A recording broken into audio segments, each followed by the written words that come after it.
Sebastian is going to talk to us about a device he made for OpenClaw on a Raspberry Pi. I saw this in my feed and I was super inspired because interesting things start as toys and then quickly become, as you know, Didi, more than toys. They become tools and then they become companies. It's a really interesting trend that we see all the time. Sebastian, show us what you built. Yeah, hi, great to meet you guys. It's my little friend here. It started so randomly, literally last week. I do have my own startup, which is like unrelated to like OpenClaw, whatever. Like as a founder, I use OpenClaw like by myself. Mm. So last week funnily enough, I was also in Salt Lake City with my co-founder snowboarding, and we were just like, hey, wouldn't it be nice if instead of like I usually have it on like my WhatsApp or my Slack, like chatting with my OpenClaw agent. I was like, I just want to talk to it. Like, I want to pull it out and like talk to it. I just want to download my phone, open up the app, and then talk to it.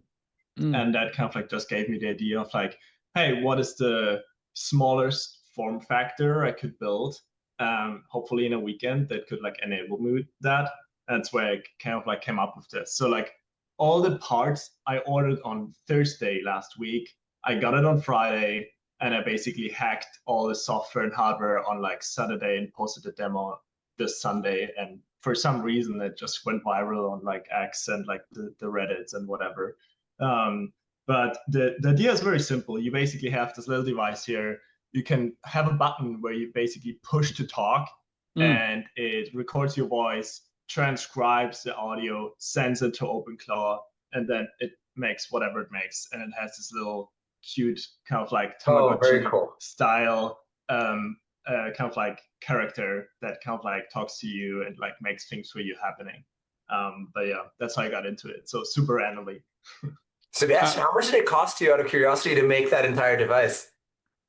The total cost was like $100. So I would say again, this was super hacky, super just like the form factor is like if I compare it to my phone, it's like maybe for people, it's like a fourth of my phone from a screen size here. It's a bit too big, but I would say if you actually like spend time on actually building something like that, you'd probably get the cost down to like maybe 40-50 bucks and make it even like smaller and like make the Incredible. battery better, etc. You know what it reminded But me of when I saw it?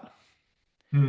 You remember the communicator from Star Trek? I was like, this dude Yeah. created the communicator. And then I guess they have the pin where they would double tap the pin and say, hey, computer, okay, computer, whatever. But I agree with you. I've been testing a bunch of different modalities. I love this Claude pin. I wear a Claude pin now. I forgot to put it on before I got on the air. But I've been testing the Claude pin. And what I love about it is sometimes I go for a walk on the ranch. Sometimes I take out a stogie. I go smoke a cigar. And I just talk to it about all my different projects. And I say action item, question, possible business model, possible, venture capital, system that I want to build, possible event I want to do. And then it automatically syncs with the cloud, automatically generates a summary.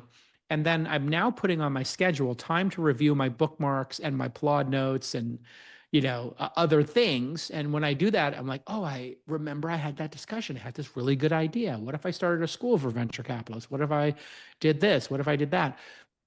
And it all started adding up for me. So I was like super inspired when I saw your thing. Debugging sucks and it takes up time your team could be spending on awesome new features and products. But now there's a better way. Sentry's AI-powered debugging agent Seer isn't just guessing about what might have gone wrong with your system, it's analyzing your actual data. And because it has context, it spots buggy code before that code ruins your entire day. Plus, Sentry works alongside coding agents like Cursor, passing along an idea for a fix that can then be applied to your code base and sent to a human team member for review. End-to-end automation, all the way from bug detection to pull request. So join the millions of devs and companies like Claude and Disney Plus who use Sentry to move faster. Check them out at sentry.io/twist and use the code TWIST for $240 in Sentry credits.